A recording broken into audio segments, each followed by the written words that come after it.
Monsieur le Président. Alors, je vais regrouper deux questions parce que je pense que c'est la même chose qu'il demande. C'est la question de Monsieur Sano et de Monsieur Keita. Quelle est la place de la religion en politique?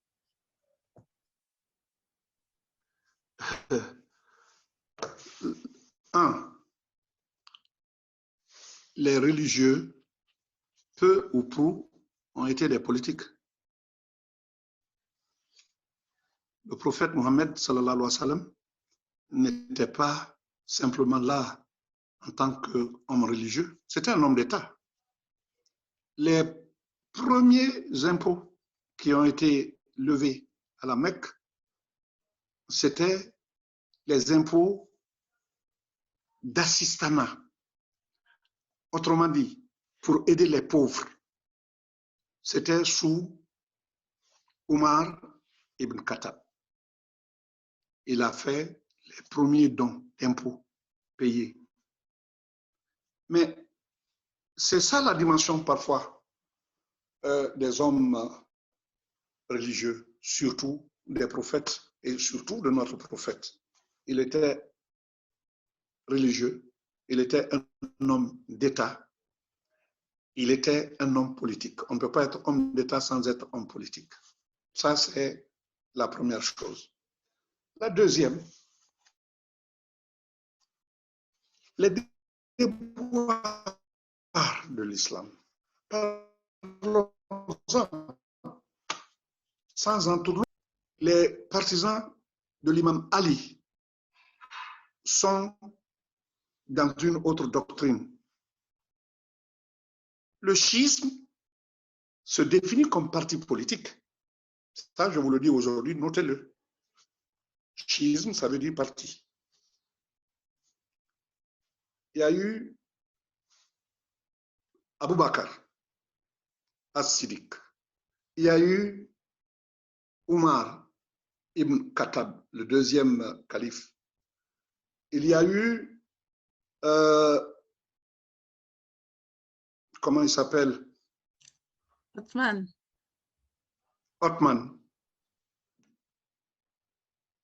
Othman al-Inan. Et après, tous ces trois, l'imam Ali a toujours pensé qu'il allait être celui qui allait succéder directement au prophète. Parce qu'il y a eu un fait à la Mecque. Le prophète, sallallahu alayhi wa sallam, a reçu l'ordre par l'ange Gabriel, ordre venant de Dieu, de convaincre d'abord sa propre famille pour intégrer l'islam. Voilà où sa tâche a été difficile. Un jour, il convoqua toute sa famille, y compris celui dont Tabbat Yada a été donné comme surat, Abu Lawab. Vous connaissez tous Tabbat Yada. Chez nous, très souvent, j'ai vu les imams, certains imams dire on ne doit pas réciter Tabbat Yada parce que c'est un nom du prophète. Allez dans le monde arabe, vous trouverez des Arabes qui récitent même pendant le jeûne. Une sourate est une sourate. C'est la parole de Dieu. Et je vous le dis, quand il a invité ses parents, ils sont tous venus parce que beaucoup pensaient que probablement aujourd'hui, surtout, il y avait eu déjà les versets sataniques dont on a beaucoup parlé et les gens ne savent pas que chaque prophète a été trompé au moins une fois par Shaitan. Quand il a invité ses parents, les Quraysh qui veut dire en arabe les petits requins, il les a tous appelés, ils sont venus. Ali n'avait que 10 ans, c'était son neveu. Et quand ils sont arrivés, il y avait un simple gigot d'agneau. Et c'est le même Abu Lawab qui a dit, voilà, Mohamed nous appelle, c'est pour nous réunir autour d'un pied de gigot. Et le prophète a répondu, moi je n'ai pas plus que ça, mais Dieu a plus que tout ça. Et ils ont mangé, chacun a mangé à sa faim. Ils n'ont pas fini le gigot. Et Abu Lawab dit, voilà, il nous appelle, parce que le prophète avait déjà parlé de leur conversion à l'islam. Et Abu Lawab, et même ceux qui sont venus après à l'islam, certains de ses oncles, enfin, ce n'est pas la peine de les citer, il dit, Abu Lawab dit, il nous a invités pour qu'on intègre sa religion, abandonner celle de nos aïeux, il vient nous faire la magie. Et tous ont pris la porte pour aller. Le prophète s'est arrêté, il a dit, qui d'entre vous me suit pour qu'il devienne demain mon successeur? Voilà ce que Ali a retenu à l'âge de 10 ans. Il est retourné. Il est cité comme le 3e ou le 4e musulman. Après le prophète lui-même, après Khadija. En tout cas, c'est sûr, il est le premier des jeunes qui a adhéré à l'islam. Mais tout ce qui s'est passé après, entre-temps, ce n'est pas la peine de rentrer dans tout ça. Et il n'a pas été le premier successeur, il n'a pas été le 2e successeur, il n'a pas été le 3e. Et entre lui et le 3e, entre lui et Aïcha, l'épouse du prophète, il y a eu des accrochages très très difficiles. La guerre des chameaux, tout le monde, les musulmans s'en rappellent. C'est une guerre qui a été atroce pour l'islam parce que ça marquait la différence nette entre le chiisme et le sionisme. Voilà ce que, si vous voulez, la politique est pour l'islam. D'une part, si notre prophète n'avait pas reçu des instructions fermes et guidé par Dieu pour qu'il soit un homme d'État et donc être un homme politique, je crois que l'islam n'allait pas atteindre à ce niveau. Prenez tout ce qu'il y a comme le Nord. Avant le Nord, d'abord, la prise de la Syrie a été un moment difficile pour le prophète. La sourate la Taouba, je crois que c'est la sourate 9, et que Elhaj Khalil, que Mariam Assiri, enfin, tous ceux qui pratiquent l'islam connaissent, c'est la seule sourate qui ne commence pas par Bismillahir Rahmanir Rahim. Pour toutes les autres sourates, vous avez toujours à dire Bismillahir Rahmanir Rahim, sauf la Taouba. La Taouba, ça veut dire, Al-Taouba, ça veut dire le repenti ou les repentis. C'est venu de quoi? Il y a des choses dans le Coran, seul Dieu le sait. Mais il y a eu des interprétations différentes. Et les partisans de Ali, eux, ils ont formé un parti. C'est un parti. Le chiisme est un parti. Et jusqu'à présent, autant d'imams, tel nombre d'imams après Ali, on dit toujours que le Messie doit venir. Et le dernier imam, on ne l'a pas trouvé encore. Donc, vous voyez, il y a de la politique dans tout ça. Mais ceux qui seraient rigoureux, on peut être musulman et faire la politique. On peut être chrétien et faire la politique. On a beau dire, Jésus-Christ est passé par la même chose. Quand on lutte contre, d'abord chez soi, parce que les Juifs étaient tous assujettis par la Rome de Néron et avec le général Titus qui a fait pratiquement envahir toute une cité. Et les Juifs qui sont partis à l'extérieur, c'était à partir de là, à partir de la pénétration de Titus romain contre les Juifs. Ceux qui ont accepté de se suicider se sont suicidés, mais il y en a d'autres qui ont pris la mer. C'est pourquoi il y a les Juifs de Hongrie, les Juifs de Pologne, les Juifs du Maroc, les Juifs d'Éthiopie, les Juifs des États-Unis. Et Golda Meir elle-même, elle était aux États-Unis. Golda Meir, son nom, c'est pas Meir, c'est Golda Meirson, c'est-à-dire le nom de son mari, qui était chrétien, mais qui l'a beaucoup aimé, qui l'a suivi en Israël. Et c'est Rabin qui lui a dit un jour, ton nom Meirson là ne sonne pas juif. On va enlever le son et tu vas te faire appeler Golda Meir. Voilà comment Golda Meir est restée. Et ce sont des choses qu'il faut savoir parce que ce sont des politiques qui, elles luttaient pour la judaïté. Elles luttaient pour le Yahweh. Elles luttaient pour tout ce qui constitue aujourd'hui le rite, n'est-ce pas, du Yahweh, c'est-à-dire de leur Dieu, c'est-à-dire de leur rite, c'est-à-dire de leur religion. Elle faisait de la politique.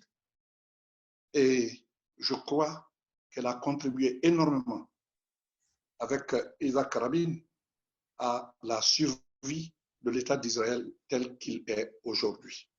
Donc, il est difficile de faire la partition entre les deux. Mais si vous me demandez à moi si c'est l'objet de votre question à Sano et à Keïta, si je veux rester musulman ou en politique, je dirais sans hésiter, je veux rester musulman. Voilà. C'est ma réponse, la réponse que je vous donne. Très bien. Alors, je ne veux pas amoindrir l'enthousiasme de l'âge Khalil, mais je réponds à une question simplement. Okay. Je pense que ça va être notre dernière ou avant-dernière question. Il y a Oumar Kamara Oumar Kourouma. Oumar, je suis désolée. Oumar Kourouma. Il dit, que pensez-vous de la place du religieux dans la politique extérieure guinéenne, notamment dans le contexte de guerre d'influence que se livrent l'Arabie saoudite, l'Iran, le Maroc et peut-être la Turquie dans une moindre mesure? Arabie saoudite, Iran, le Maroc. Et moi, je rajoute la Turquie, peut-être dans une moindre mesure. Turquie. Oui. Nous devons, à mon avis, et cela d'ailleurs, on doit l'examiner beaucoup plus sérieusement à l'intérieur de la partie de notre programme de société sur les affaires étrangères. Et les affaires étrangères, c'est quoi? En quoi consistent les affaires étrangères? Ce n'est pas seulement être d'accord avec les résolutions de l'ONU sur tel ou tel problème, les résolutions de la CEDEAO, les résolutions de l'Organisation de la Conférence islamique, les religions de l'Union africaine, etc., etc. Si c'est ça, tous nos pays-là ont la même politique étrangère. Parce que c'est trop facile de dire on est d'accord avec ces résolutions. Là n'est pas la diplomatie. La diplomatie, c'est le premier acte de la diplomatie, c'est de servir son pays. Servir les intérêts de son pays en conjuguant avec les autres pays de l'extérieur au meilleur des cas, sinon au pire, en les combattant. Et au pire encore, en leur faisant la guerre. Tout cela rentre dans les affaires étrangères. Tout cela rentre dans la diplomatie. Beaucoup parlent de diplomate. On dit, ah, lui, il parle comme un diplomate. Le diplomate ne dit pas. Le plus grand diplomate, en tout cas retenu aux Nations Unies, c'est Al-Baghdad. Il n'a pas fait d'école de diplomatie. Il n'a même pas été diplomate du tout. Avant, il était pharmacien à Londres. À la création des Nations Unies, après la guerre 39-45, quand la conférence de San Francisco fut appelée, le prince d'Arabie Saoudite devait conduire la délégation saoudienne à cette conférence, une conférence qui a duré, je crois, dans les 2 à 3 mois. Il est passé par Londres. Il a l'habitude de loger à un hôtel. Et comme il restait un certain temps, il a quitté suffisamment à temps pour venir s'acclimater un peu à Londres. Il a demandé au propriétaire de l'hôtel s'il pouvait lui trouver quelqu'un qui parle bien arabe et anglais pour lui servir d'intermédiaire. Et c'est ainsi que Baroudi a été appelé par son ami. Le prince saoudien a besoin d'un interprète pour le temps qu'il fait ici. Il lui a dit, mais moi, écoute, j'ai ma pharmacie. Il dit, bon, viens, vous allez discuter quand même. Il est venu, il a discuté avec le prince, qui lui a dit, ta pharmacie, ça te rapporte combien par jour?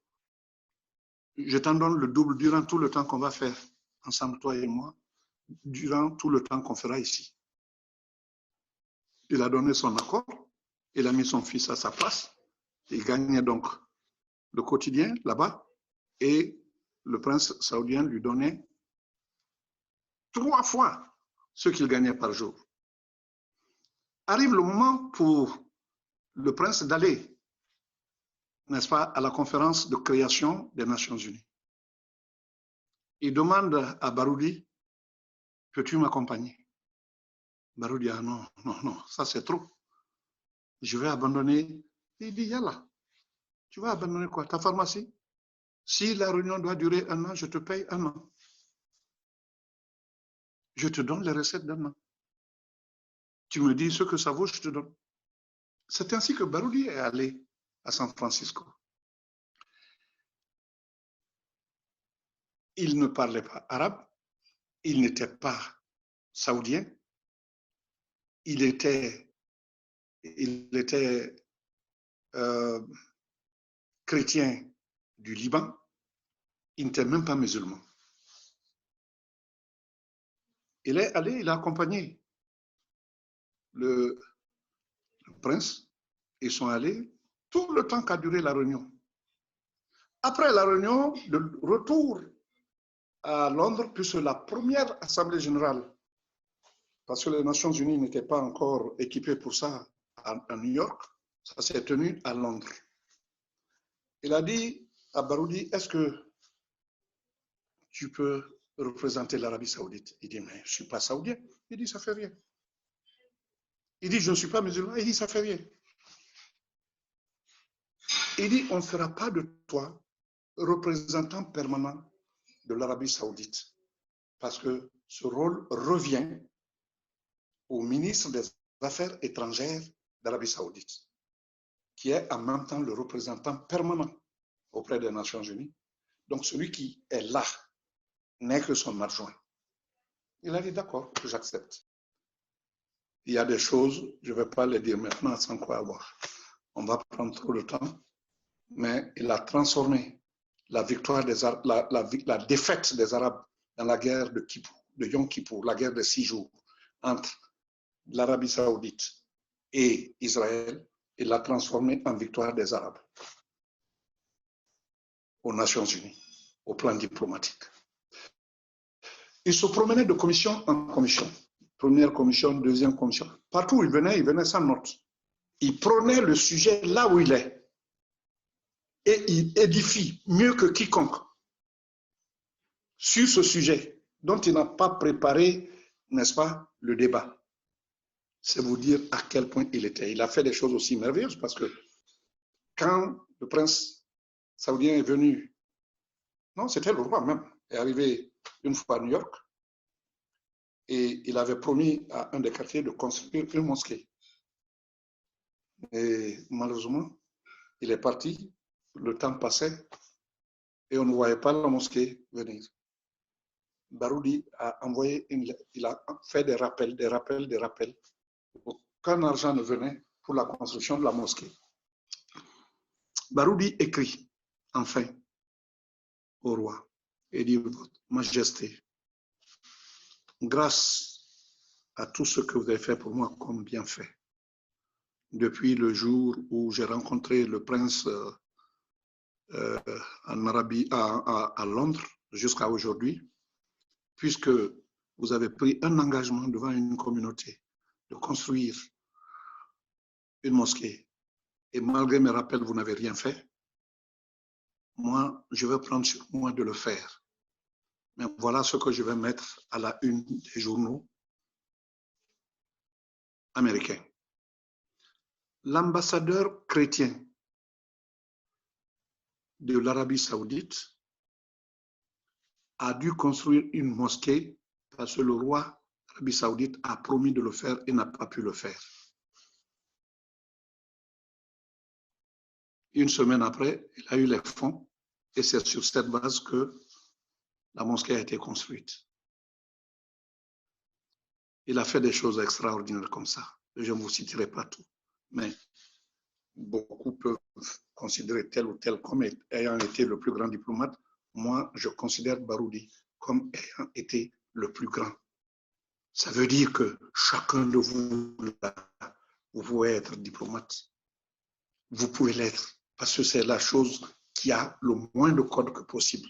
Il y a eu la convention de Vienne, il y a eu toutes sortes de conventions, comment s'asseoir à table, les règles et tout ça là. Tout cela existe. Mais n'oubliez jamais, la diplomatie d'un pays, et c'est écrit dans les brevets de tous les grands pays, commence par la politique intérieure du pays. Vous vous vendez mieux quand vous avez une diplomatie. Je l'ai dit à un ministre quand j'étais en Égypte. Chaque fois qu'il me voyait, c'était mon ministre et on était en même temps, nos relations étaient très très proches. Il m'a dit un jour, Kouyaté, chaque fois qu'on voit les Égyptiens, voilà ce qu'ils nous disent de bien de toi. Je lui ai dit, monsieur le ministre, si vous pensez que cela m'émerveille, je dirais non. Il dit, pourquoi tu dis ça? Je dis, parce que être le seul diplomate dont on vous parle, ça veut dire que vous n'avez pas de diplomatie. Il est mieux d'avoir une diplomatie au lieu d'avoir un diplomate qui sort de l'ornière. Demain, Kouyaté sera oublié. Est-ce que vos différents ambassadeurs, vos différents diplomates savent quels sont les intérêts cachés de notre État vis-à-vis de tel pays? Et je crois que cela a beaucoup joué d'ailleurs, d'une certaine façon, parce que honnêtement, après 7 ans d'Égypte, je voulais aller où? Au Canada. Mais c'est à ma grande surprise, le ministre me téléphone. D'abord, quand je lui ai dit ça, on a tenu la première conférence diplomatique. C'était la première fois. C'était moi qui l'avais inspiré. Et j'en étais le rapporteur. J'ai dit, il faut concevoir d'abord une diplomatie avant de parler des diplomates. Nous ne sommes que des outils. Mais si on ne connaît pas ce que vous voulez, comment on peut défendre? Et c'est ce qui s'est passé avec mon prédécesseur, Sanusi Zainoul, paix à son âme. Il y a eu une résolution. Il était le représentant permanent de la Guinée. Une résolution contre la Corée du Nord, avec qui le président Conté entretenait des relations que vous connaissez. Ce qu'il y avait comme matériel agricole, tout ce qu'il faisait, il était très proche de la Corée du Nord, communiste. Et pensant comme tous les autres diplomates, il y a une résolution qui est venue sur la table où il fallait condamner ou appuyer la Corée du Nord. Zainoul Sanusi a, n'est-ce pas, condamné l'Arabie, a condamné la Corée du Nord. Et c'était ça, son péché. Et probablement, c'est pourquoi on m'a dit non, le ministre m'a appelé, il m'a dit non, tu vas à New York. J'ai dit, mais pourquoi? Alors que moi, je demandais le paisible Canada, on m'a dit non, non, non, il faut que tu ailles. Le président a décidé d'enlever Zainoul. J'ai dit, qu'est-ce qu'il a fait? Et c'est lui qui m'a expliqué. J'ai dit, vous pensez qu'il a tort? Il ne sait pas. Il ne sait pas les dessous des relations entre le président Conté et la Corée du Nord. Donc, il a voté en son âme et conscience. Voilà ce que ça coûte d'être sans diplomatie. Le diplomate doit être le premier à être entretenu des questions qui sont sensibles, que l'on veut, mais qu'on ne peut pas exprimer publiquement. Ça, c'est un exemple que je donne. ce que je dirais à... je crois que c'est... Quels sont ceux qui ont posé la question? C'est Omar Kourouma. Oui, c'est bien lui. Ce que je dirais à Kourouma, c'est d'abord une honte pour nous tous musulmans que l'Arabie saoudite, l'Iran, après la Turquie et quel autre pays encore vous avez cité? Le Maroc, soit dans des positions conflictuelles. La Oumma islamique, qu'est-ce qu'on en fait? Puisqu'on a créé une Oumma où il est dit qu'un musulman ne doit pas lutter contre un musulman, où il est dit qu'un musulman ne doit pas faire la guerre contre un autre musulman. Mais où est partie cette Oumma? Elle a été créée à Médine. Mais face à la politique, on attrape le virus de la division. Quant à la Turquie, le rôle que la Turquie a joué dans l'islam, il y a un fil qui est dans tout ça. Mais le temps viendra. Quand on dit tout avant, on ne fait que se créer des incompréhensions. Allez en Arabie Saoudite, vous ne trouverez pas de reliques du prophète Mohammed, sallallahu alayhi wa sallam. Les reliques que j'ai vues du prophète, c'est dans la mosquée bleue d'Istanbul, que j'ai visité de fond en comble. Là, vous verrez sa bouilloire, vous verrez, enfin, certaines choses, y compris une sorte de kaftan. On dit que c'est pour lui. Il y a d'autres choses là-bas. Mais c'est strictement gardé parce qu'ils ont créé, mis dans la tête des gens, quiconque, il y a une barbe qui est quelque part, quiconque a même un brin de cette barbe sera riche toute sa vie. Alors quand les gens viennent, au lieu de regarder les autres, ils ne regardent que cette barbe-là. Donc, c'est vous dire que ces pays n'ont aucune raison de se battre. L'Arabie saoudite ne célèbre pas le Maouloud, l'anniversaire du prophète. Ce n'est pas fêté en Arabie saoudite. L'argument est simple. Le prophète lui-même ne l'a jamais célébré de son vivant. Mais c'est plus profond que tout ça, en fait. Disons que chacun de ces pays fait de son mieux pour l'islam, mais le faire en synchronie, le faire et la mosquée d'Al-Aqsa, la récupération de cette mosquée a été confiée au Maroc. C'est une des tâches les plus difficiles. Et ils sont descendants directs du prophète. Eux et le roi de Jordanie sont des descendants directs du prophète. C'est dire que c'est assez compliqué. Quand nous serons au pouvoir, et là, je voudrais dire à El-Hajj Khalid de continuer à multiplier ses ourtes pour qu'on y soit. Ce sont des sujets qu'on ne cachera pas. En tout cas, aux principaux qui sont concernés. Ceux qui diront, je ne sais pas. Mais on tentera. Parce que c'est ce que l'islam nous recommande. Alors, je crois que tout ce qu'il y a de conflit, d'incompréhension, de guerre, c'est possible. On est des hommes, après tout, on n'est pas Dieu. Mais par rapport aux missions qui sont données à ces différents pays que vous avez cités, c'est superfétatoire. C'est purement et simplement superfétatoire. Je crois que chaque pays islamique doit savoir que nous devons nous donner la main. Pas contre les chrétiens, pas contre les religions monothéistes. Le nom de la Vierge Marie est plus cité dans le Coran que dans la Bible. Prenez le Coran et vous verrez. Bien qu'il y ait des différences entre la Trinité et l'unicité, le prophète lui-même l'a dit. Et il dit, tous les prophètes, les envoyés, parce qu'il y a une différence entre les deux, comme vous le savez. Il y en a, le prophète, c'est pour simplement annoncer qu'il y aura ceci, il y aura cela, il y aura ceci, il y aura cela. Et il y a eu des prophètes comme ça qui n'ont pas mené de guerre. Le Bouddha n'a pas eu autre chose. Hein. Sandarta Gandama, il était jeune quand il ne connaissait rien de ce monde et son père lui avait donné quelqu'un qui devait forger son éducation.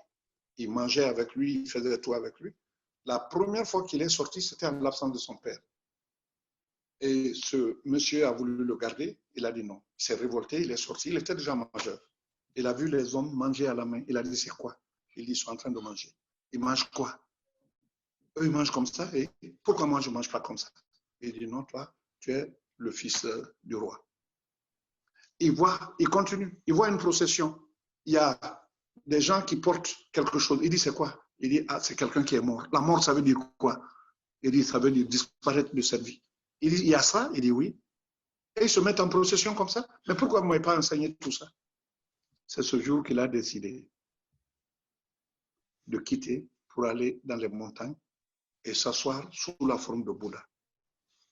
Mais il n'a dérangé personne parce que il n'a pas été envoyé. Il a été heurté par ceux qu'il voyait dans son pays. Et il s'était contenté de gérer comme il ne peut pas régler. Mais le prophète, d'autres prophètes ont été commis à la tâche de rendre le monde plus juste, plus équitable et répondre à ce que Dieu attend de nous. Voilà donc ce que sera mon langage une fois que nous serons, grâce à l'aide de Dieu, aux affaires en Guinée. Je vous remercie. Merci beaucoup. Merci, Monsieur le Président. Alors, je pense que c'était notre dernière question parce qu'il est déjà 19h05 ici. On ne pourra pas répondre à toutes les questions. Peut-être juste passer la doléance de M. Doumbouya qui souhaiterait que ces conférences soient mensuelles. Et voilà, M. Doumbouya, j'ai passé votre doléance au Président et à la DECOP. Je vais rendre la parole à M. Il est du PDL, M. Doumbouya? Je ne sais pas s'il est là. Mohamed Bin Doumbouya. S'il n'est pas là, il veut m'abîmer avant l'heure. Je crois qu'il est du PDN, peut-être du PDN de Kankan, je ne sais pas. Ah, voilà, c'est ça. Bon, alors il ne faut pas qu'il m'abîme. Un truc de ce genre chaque mois, c'est trop. D'accord. Alors, avant de passer la parole à M. Cissé, je suis désolée, je n'ai pas pu poser toutes les questions et je m'excuse s'il y a eu des couacs ou si j'ai brusqué ou choqué quelqu'un. Ce n'est pas toujours simple, les directs en virtuel comme ça. J'espère que vous comprenez. Ça a été un plaisir d'animer cette conférence. Merci à tout le monde. Merci, Monsieur le Président et M. Cissé. Je vous rends la parole. Merci beaucoup. Merci beaucoup pour la brillante modération. Et je pense qu'il y a juste un point omis. Au-delà de l'intervention sur le thème et les questions abordées, le conférencier pouvait donner un dernier message s'il en avait, qui pourrait peut-être sortir du cadre du thème, mais un message soit aux militants, au peuple de Guinée, aux musulmans, quelle que soit la cible. On peut lui donner ces quelques minutes s'il a un message, bien sûr, à donner. Ces minutes seront très courtes. Aux militants du PDN, je vous dis, quand on commence une lutte, elle est toujours difficile. Soyez convaincus. Couchez-vous avec, levez-vous avec. Dites-vous que nous sommes sur notre voie, la voie de la justice, la voie de l'équité, la voie pour donner le bonheur et la prospérité aux Guinéens. Il y aura des obstacles, il y a toujours eu des obstacles, mais Dieu seul sait que vous avez à la tête quelqu'un à qui vous avez fait confiance et qui vous fait confiance, quel que soit le nombre qu'il y a aujourd'hui. Soyez sûrs que nous allons aller jusqu'au bout. Et cela, je vous lance un appel de un sursaut, une mobilisation pour faire de ce parti potentiellement grand, un parti réellement grand qui puisse aller partout avec la tête haute et la dignité pour parler au nom de tous les Guinéens. Aux Guinéens, je dis, on vit les moments les plus difficiles lors d'un Ramadan. Je prie le Seigneur qu'il facilite la tâche et qu'ils acceptent leur prière et leur dévotion au Dieu qui est le Dieu unique, le Dieu de nos arrière-grands-pères, de nos grands-pères, de nos pères, et qui est en même temps notre Dieu. Je demande à tous les Guinéens, de quelque bord que ce soit, de quelque religion que ce soit, de se donner la main pour que les autres ne soient pas à cheval et que la Guinée soit en train de tirer la queue de ce cheval. Alors, je vous remercie très sincèrement. Encore une fois, merci au secrétaire national, merci au secrétaire aux relations extérieures, merci à Mariama Siré qui, comme toujours, est dans sa fonction. En fait, c'est elle qui doit animer maintenant une réunion et moi, je serai le modérateur. Mais je risque d'être un modérateur aussi discipliné qu'elle, je puis le lui garantir déjà. Et je crois qu'il faut innover, il faut innover. Et il n'y a pas toujours le président. Bon, vous savez ce que je pense de tout ça. Mais quiconque peut animer une conférence, pourvu que l'on soit d'accord entre nous, il anime. Et il dit ce qu'il pense. Si ce qu'il pense est bon, c'est bien. Si ce n'est pas bon, on le lui dit. Acceptons ça. Ne nous prenons pas pour des super-hommes. Et Mariama Siré, merci infiniment. Merci à tous ceux qui ont participé. Ceux que je vois sur l'écran comme ceux que je ne vois pas sur l'écran, je vous dis merci et à bientôt si Dieu le veut. Je vous remercie. Merci, Monsieur le Président. Et au nom de toute la dynamique, Espoir pour la conquête du pouvoir, nous vous disons encore une fois merci. Merci à la modératrice. Et sans plus tarder, nous allons donner la parole à Elhaj Khalil qui a ouvert la séance pour encore déclarer la fin de la conférence et nous allons nous demander les routes virtuelles pour se retrouver plus tard, Inch'Allah. Merci beaucoup, Monsieur le Président. Merci, Mme. Merci, Monsieur le Président du PDN. Je le dis toujours, le futur président, le président immédiat de la République guinéenne, son Excellence Elhadji Lansana Kouyaté. C'est dommage, il est l'heure. Il est 19h, je ne vais pas trop parler.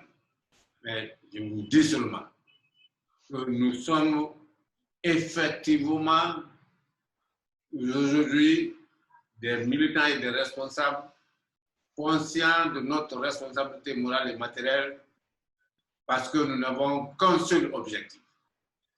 Cet objectif, c'est quoi? C'est ce qui est exprimé aujourd'hui, je vous rassure, par plusieurs citoyens guinéens, que celui qui peut sortir la Guinée de l'impasse, celui qui peut sortir la Guinée de cette difficulté dans l'unité nationale, c'est son Excellence Elhadji Lansana Kouyaté. Cela n'est pas seulement le dire des militants ou des responsables du PDN, mais c'est la réflexion, c'est la mentalité, c'est l'objectif des citoyens guinéens qui veulent faire, qui sont conscients que c'est Lansana Kouyaté qui peut faire le bonheur de la Guinée. Et nous sommes sûrs et certains, Inch'Allah, Dieu l'a accepté. Très bientôt, le président de la République de Guinée, ça sera Elhadji Lansana Kouyaté et la Guinée sortira de l'impasse. À la prochaine conférence, comme vous l'avez proposé, vous allez être modérateur et la conférencière va être notre fille. Et à ce moment-là, nous serons un peu plus large dans notre intervention, puisque nous sommes au mois de carême. Et c'est pour terminer sur toi. C'est pour ce que vous avez eu à faire, ce que vous avez eu à dire. Si vous n'êtes pas un homme qui connaît effectivement la religion musulmane, qui connaît effectivement la religion chrétienne, qui connaît le peuple guinéen, qui est un fils du peuple de Guinée, qui connaît le peuple guinéen, vous ne pouvez pas le faire. Et alors là, c'est ce qui est une fierté pour nous. Et les Guinéens vous suivent et les Guinéens sont d'accord avec vous. S'il plaît à Dieu, très bientôt vous serez président de la République. Et en ce moment, les objectifs que nous avons eu à nous assigner seront atteints. Je vous remercie encore. Merci notre modératrice. Merci Cissé, parce que ce qu'il a fait, il est en train de faire pour le PDN. Ce n'est pas pour le PDN seulement, c'est pour le peuple guinéen. S'il plaît à Dieu, très bientôt, nous allons atteindre notre objectif. Merci beaucoup. Merci bien. Merci. Merci. Merci. Au revoir à tous. Au revoir. Merci. Merci. Au revoir à tout le monde. Merci beaucoup. Merci, Koro. Merci, ok.